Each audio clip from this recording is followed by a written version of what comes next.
আজ আমি স্বদেশী আন্দোলন সম্বন্ধে কিছু আলোচনা করব। তাহলে আলোচনাটা শুরু করি, যেটা 1905 সালে বঙ্গভঙ্গ আন্দোলনের মধ্যে দিয়ে শুরু হয়েছিল এবং পরবর্তীকালে তা স্বদেশী আন্দোলনের রূপ ধারণ করে। বাংলা ব্যবচ্ছেদ বা বঙ্গভঙ্গ ভারতীয়, বিশেষভাবে বাঙালির জাতীয়তাবাদী ঐক্যের উপর কঠোর আঘাত আনে, কিন্তু এই আঘাতে বিচলিত না হয়ে বাঙালি জাতি সেদিন সর্বশক্তি দিয়ে রুখে দাঁড়িয়েছিল। বাংলা ব্যবচ্ছেদ বা বাংলা ভাগ বাঙালি জাতি নিজ মায়ের অঙ্গচ্ছেদের ন্যায় বলে ধরে নিয়েছিল। বঙ্গভঙ্গ ঘোষণার সঙ্গে সঙ্গে বাংলার সব জায়গায় এক গভীর ক্ষোভের সৃষ্টি হয় এবং এই ব্যবস্থার বিরুদ্ধে গ্রামে গঞ্জে, শহরে নগরে প্রতিবাদ সোচ্চার হয়ে ওঠে। বাংলার নেতা সুরেন্দ্রনাথ বন্দ্যোপাধ্যায়ের নেতৃত্বে বঙ্গভঙ্গের বিরুদ্ধে এক কঠোর সংগ্রাম শুরু হয়। সুরেন্দ্রনাথের নিজস্ব পত্রিকা বেঙ্গলি এবং সন্ধ্যা, হিতবাদী প্রভৃতি অন্যান্য পত্রিকায় বঙ্গভঙ্গকে এক জাতীয় বিপর্যয় ও সর্বনাশাত্মক ঘটনা বলে আখ্যা দেয়া হয়। ইংরেজরা পরিচালিত ইংলিশম্যান, পায়োনিয়ার, স্টেটসম্যান প্রভৃতি পত্রিকারও বঙ্গভঙ্গের প্রতিবাদে প্রথম সোচ্চার হয়ে ওঠে।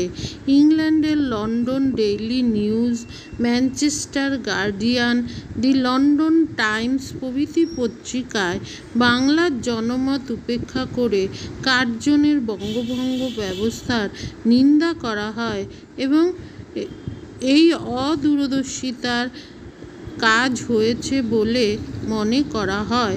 ইংরেজ বণিক সভা, বেঙ্গল ন্যাশনাল চেম্বার অফ কমার্সে বঙ্গভঙ্গের বিরুদ্ধে প্রতিবাদ জানায়।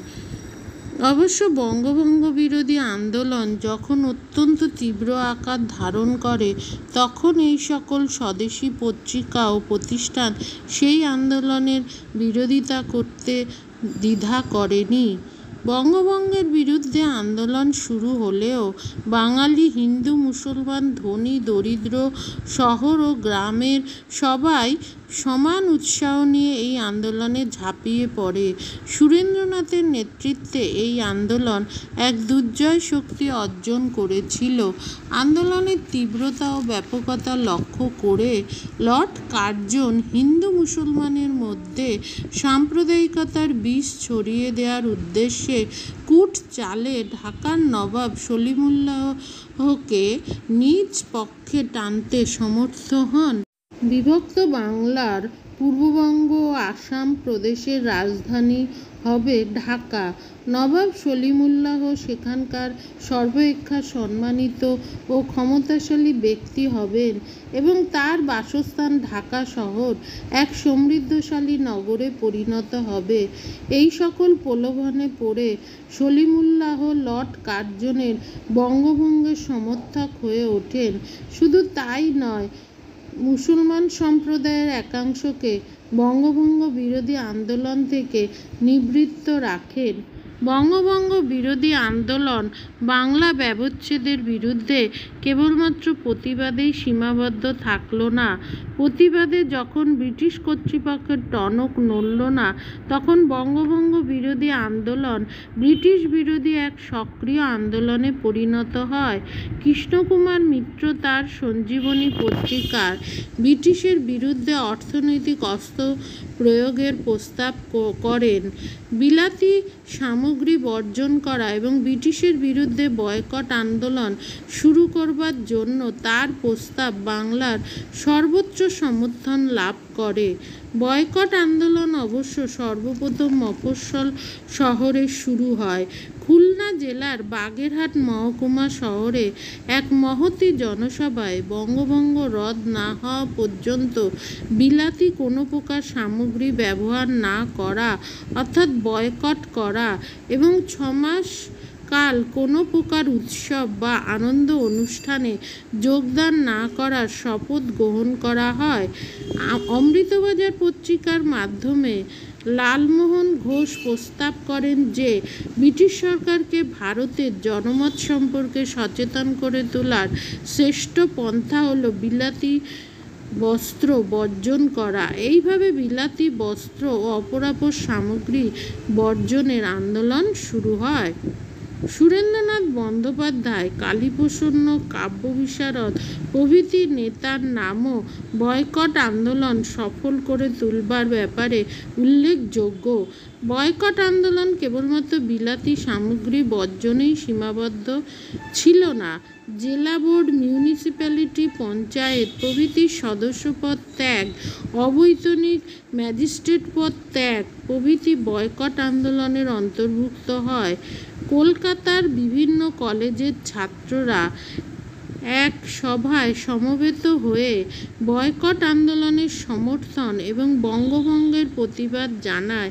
কলকাতার টাউন হলে 1905 খ্রিস্টাব্দের 7ই আগস্ট কাশিমবাজারের মহারাজা মনীন্দ্রচন্দ্র নন্দীর সভাপতিত্বে এক জনসভায় বঙ্গভঙ্গকে বাঙালি জাতির এক চরম দুর্দৈব বলিয়া মনে করা হয় এবং বঙ্গভঙ্গের বিরুদ্ধে তীব্র প্রতিবাদ জানানো হয়।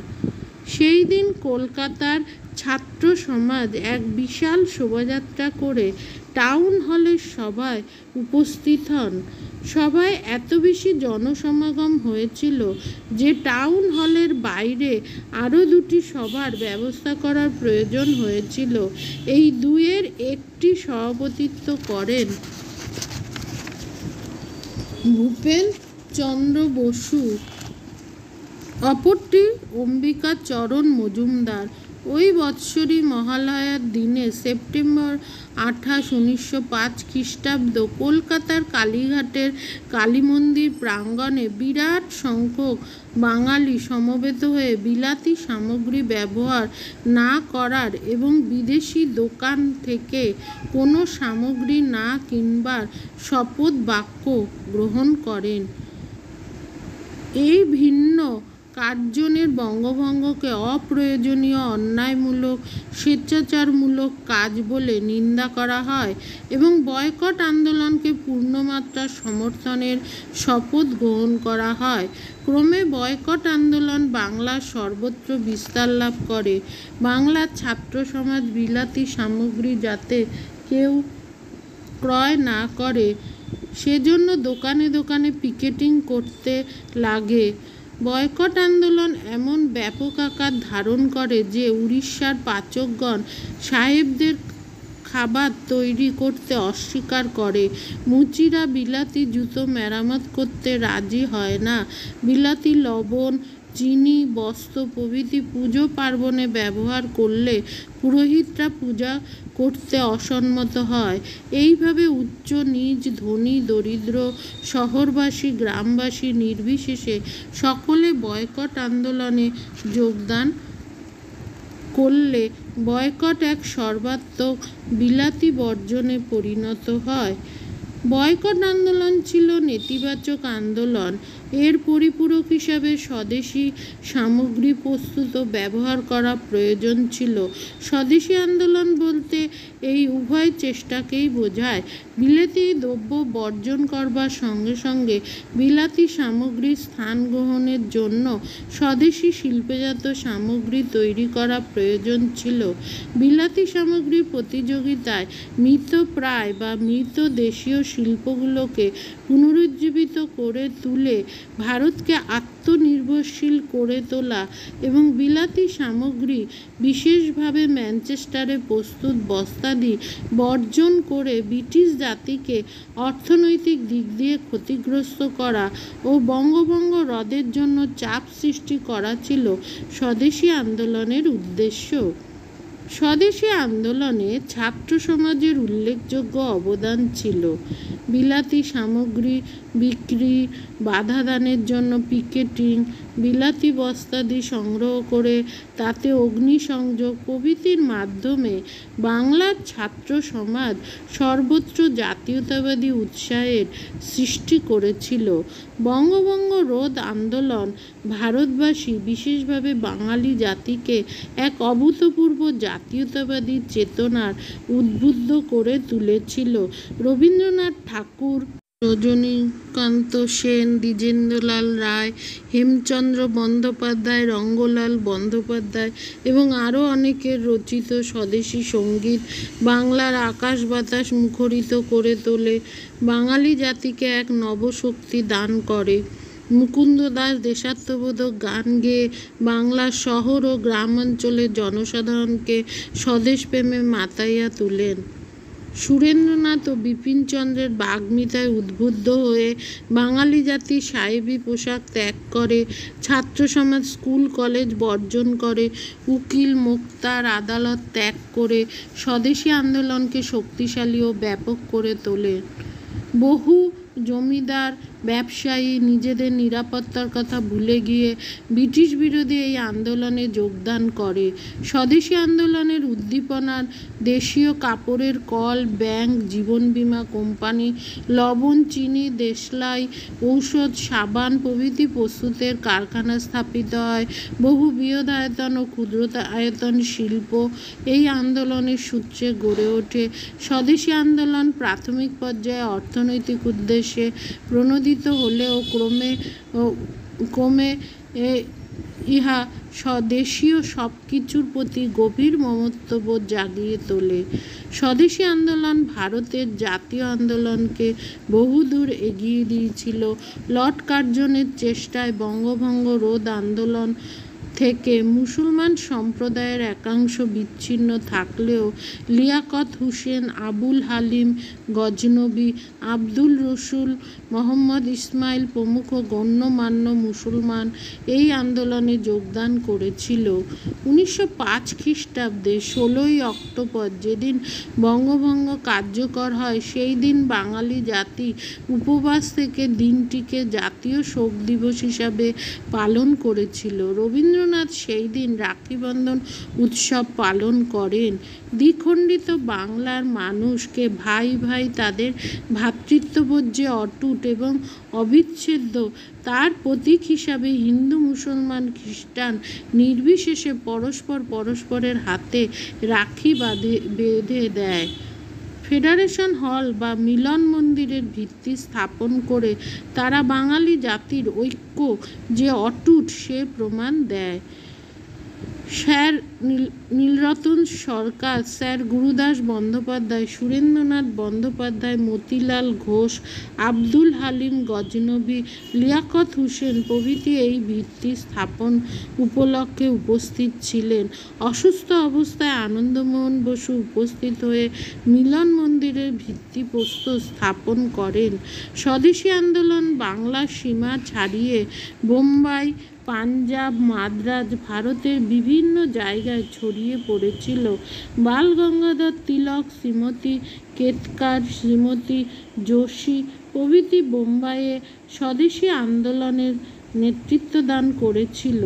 অনুরূপ পাঞ্জাবে রাম গঙ্গারাম, চন্দ্রিকা দত্ত, মুন্সিরাম, পরবর্তীকালে স্বামী শ্রদ্ধানন্দ, মাদ্রাজে সুব্রহ্মণ্যম আয়ার, আনন্দ চার্লু, টি.এস. নায়ার প্রভৃতি স্বদেশী আন্দোলনে নেতৃত্ব দিয়েছিলেন। স্বদেশী আন্দোলন বঙ্গভঙ্গ রোধ আন্দোলন হিসাবে শুরু হয়ে ক্রমে এক সর্বভারতীয় জাতীয় আন্দোলনে রূপান্তর হয়েছিল। স্বদেশী আন্দোলনের শক্তি ও ব্যাপকতা বাঙালি ছাত্র সমাজের আন্দোলনে যোগদানের ফলে বহুগুণে বেড়ে গিয়েছিল। এতে ব্রিটিশ সরকারের ভীতির সঞ্চার হয়। যুব সমাজ তথা ছাত্র সমাজকে এই আন্দোলন থেকে বিরত রাখবার উদ্দেশ্যে ব্রিটিশ কর্তৃপক্ষ কার্লাল সার্কুলার জারি করে। আন্দোলনে যোগদানকারী ছাত্রদের বৃত্তি কেটে দেবার, যে কলেজের বা স্কুলের ছাত্র পিকেটিং করবে সেই সকল শিক্ষা প্রতিষ্ঠানের অনুমোদন নাকচ করার এবং অধ্যক্ষ ও প্রধান শিক্ষকদের কৈফিয়ত তলব করার ব্যবস্থা এই সার্কুলারে করা হয়। সেই সময়কার চিফ সেক্রেটারি বা প্রধান সচিব মিস্টার কার্লাল এই আদেশ জারি করেছিল।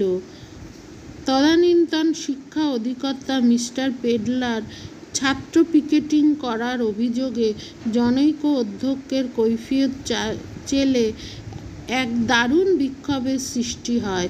বিপিনচন্দ্র পাল, আব্দুল রসুল প্রমুখ নেতা সরকারি আদেশের নিন্দা করেন এবং জাতীয় শিক্ষা ব্যবস্থা প্রবর্তনের প্রস্তাব করেন। জাতীয় শিক্ষা ব্যবস্থা প্রবর্তনের প্রয়োজন অন্যান্য কারণেও অনুভূত হয়েছিল। বহু ছাত্র শিক্ষক স্বদেশী আন্দোলনে যোগদান করে স্কুল কলেজ বয়কট করেছিল। বহু ছাত্রকে স্কুল থেকে বের করে দেওয়া হয়েছিল। তাদের শিক্ষা ও কর্মসংস্থানের প্রয়োজনেও জাতীয় শিক্ষা ব্যবস্থার প্রচলন একান্ত দরকার ছিল। এই প্রয়োজন মেটাবার উদ্দেশ্যে জাতীয় স্কুল নামে বিভিন্ন অঞ্চলে বহু স্কুল স্থাপিত হয়। Anti circular society school college থেকে বহিষ্কৃত ছাত্রদের শিক্ষার ব্যবস্থা করতে লাগলো। এই বিষয়ে সতীশচন্দ্র মুখোপাধ্যায়ের ডন সোসাইটি ও উল্লেখযোগ্য কাজ করেছিল। সতীশচন্দ্র মুখোপাধ্যায়, রবীন্দ্রনাথ ঠাকুর, ব্রজেন্দ্রকিশোর রায়চৌধুরী, সুবোধচন্দ্র মল্লিক, হীরেন্দ্র দত্ত, বিপিনচন্দ্র পাল প্রভৃতি নেতৃস্থানীয় ব্যক্তিদের সাহায্য নিয়ে জাতীয় শিক্ষার পরিকল্পনা কার্যকরী করতে উদ্যোগ হন। ব্রজেন্দ্রকিশোর রায়চৌধুরী 5 লক্ষ টাকা, সুবোধচন্দ্র মল্লিক 1 লক্ষ টাকা, মহারাজা সূর্যকান্ত চৌধুরী 2.5 লক্ষ টাকার সম্পত্তি জাতীয় শিক্ষার জন্য দান করলে 1905 খ্রিস্টাব্দের 16ই নভেম্বর এক বিরাট সভায় জাতীয় শিক্ষা পরিষদ বা ন্যাশনাল কাউন্সিল অফ এডুকেশন স্থাপিত হয়। মাতৃভাষা ও সাহিত্যের সঙ্গে সঙ্গে ইংরেজি ভাষা ও সাহিত্য, ইতিহাস, দর্শন, বৈজ্ঞানিক ও কারিগরি শিক্ষা বিস্তার এই পরিষদের আদর্শ বলে বিধিবদ্ধ হয়। ভারতীয় জাতীয় পরিষদের সঙ্গে সামঞ্জস্য রেখে সাহিত্য, বিজ্ঞান, কারিগরি বিদ্যার প্রসারের উদ্যোগ ও উৎসাহ দিয়েছিলেন ভূপেন্দ্রনাথ বসু, তারকনাথ পালিত, নগেন্দ্রনাথ ঘোষ, মহারাজা মনীন্দ্রচন্দ্র নন্দী ও ডক্টর নীলরতন সরকার। 1906 খ্রিস্টাব্দে অরবিন্দ ঘোষকে অধ্যক্ষ করে জাতীয় কলেজ স্থাপিত হয়। একই বৎসর বেঙ্গল টেকনিক্যাল ইনস্টিটিউট নামে এক কারিগরি শিক্ষালয় প্রতিষ্ঠিত হয়। এর পরবর্তীকালে যাদবপুর ইঞ্জিনিয়ারিং কলেজ পরিণত হয় এই বেঙ্গল টেকনিক্যাল ইনস্টিটিউটটি। মফস্বল অঞ্চলেও বহু জাতীয় স্কুল স্থাপিত হয়। এইভাবে স্বদেশী আন্দোলনে স্বদেশী শিক্ষা ব্যবস্থা স্থাপন করে ইহা আরও বহুদূর বিস্তৃত করেছিল। বোম্বাই, মাদ্রাজ, অন্ধ্রপ্রদেশ, এলাহাবাদ, অযোধ্যা প্রভৃতি ভারতের বিভিন্ন অঞ্চলে জাতীয় শিক্ষার ব্যবস্থা হিসেবে জাতীয় স্কুল স্থাপিত হয়। স্বদেশী আন্দোলনের পরিপূরক হিসেবে জাতীয় শিক্ষা আন্দোলন ভারতের জাতীয়তাবাদ ও দেশাত্মবোধের এক অতি সফল প্রয়াস বলা বাহুল্য।